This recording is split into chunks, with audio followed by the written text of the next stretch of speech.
IELTS success starts now with aehelp.com. For many more strategies and skills, visit us there and join. Now, a reading passage from our 3 newest exams. After, lessons about paraphrasing and how to score over 7 in the reading section. Now read and learn. The London Underground. One of the most notable aspects of London, the Underground, or Tube, is also one of the most utilised by locals and visitors alike. Over 1.3 billion passengers use the London Underground every year. If you have ever visited the city, it is very likely that you have been told to mind the gap. In continuous operation for over 150 years, the London Underground began as just one line run by a private corporation. Today, the system is publicly owned and is comprised of 11 separate lines. The growth and development of the Underground has mirrored London's development as, first, an industrial powerhouse, and second, a financial and tourism centre. Great Britain was the epicentre of the Industrial Revolution in the 18th and 19th centuries. Cities like Glasgow, Birmingham and London gave birth to inventions such as the steam engine, which revolutionised transportation and travel. People began to flock to these cities for jobs, opportunity and prosperity. London was the destination of choice for many of these people. In 1800, at the beginning of the Industrial Revolution, the population of London was less than 1 million people. By 1900, that number would balloon to over 6.5 million people.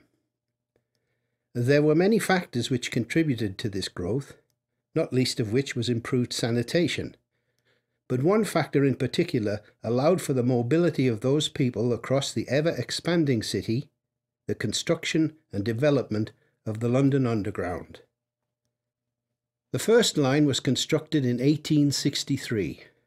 Over the next 50 years, many more lines would be added, resulting in the virtual blanketing of central London by the start of the First World War. Through the interwar period and mid-20th century, the focus for the subway developers was extending the network to the suburbs of London, where an increasing number of Londoners were now residing. Interestingly, it wasn't until 1933 that the developers of the network unified into a single governing body. Until that time, there were a host of private companies competing for contracts, land, and customers. Today, the London Underground is owned and operated by the London Transport Authority, Transport for London. Perhaps the most recognisable symbol of the London Underground is the tube map, designed in 1931 by Underground employee Harry Beck. With its many colourful lines and intricate details, the tube map is not only useful, but aesthetically pleasing as well. Indeed, a print copy of the tube map is a popular souvenir for tourists to put on their walls back home. That it is artful is, however, only part of its appeal. The tube map is incredibly useful. Just a moment spent looking at the map can help you determine how to get from any point in London to any other point. Beck was able to accomplish this by realising that the map did not need to exactly match the reality of the tube geography. For instance, a line may go through all sorts of turns through its route, yet on the map it is represented as a straight line. This simplification worried the Underground management in 1931, but soon enough the tube map became a sensation, both for its usefulness and its elegant design. Today, the tube is used more than ever, and London continues to grow. With the centre of London becoming a financial hub over the past 50 years, more and more jobs have been created in the English capital. While this has in some sense hollowed out the core of London, it has also highlighted the need for more lines to service the ever-increasing number of London's suburbs. Additionally, tourism to London has never been higher. Well over 30 million people visited the city in 2015, each of whom, undoubtedly at some point, use the venerable London Underground. Great! You have now read the passage. You should read a passage like this in 12 minutes or less. If you cannot complete a passage like this in this short amount of time, you should practice your reading fluency at home frequently. All right, let's talk about paraphrasing. What is paraphrasing? Well, paraphrasing means to say the same idea using different words. In the IELTS reading section, the questions are always a paraphrase of the passage. This is why it is so important to practice paraphrasing every day. When you master paraphrasing, you will master the reading section and you will get a high score. There are several different ways to paraphrase. First, you can use synonyms. Synonyms are different words with similar meanings. Second, you can use antonyms with negatives.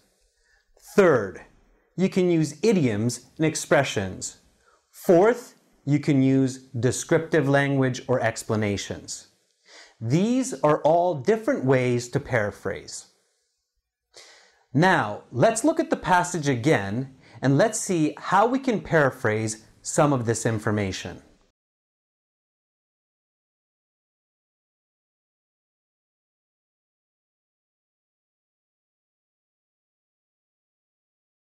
Excellent. Now that you have paraphrased the passage, it is time to look at the questions. Notice how many of the questions will now make much more sense that you have been paraphrasing the passage. Practice paraphrasing IELTS reading passages frequently.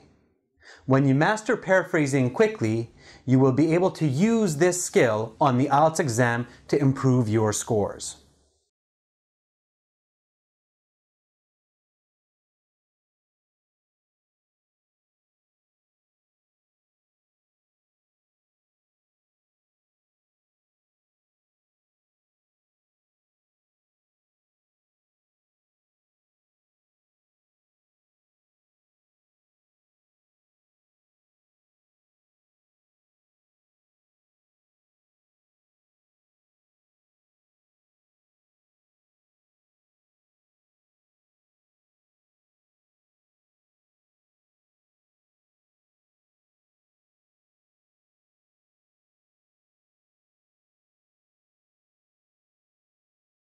Great! Now that you have finished reading, paraphrasing, and answering questions, let's look at the answer key.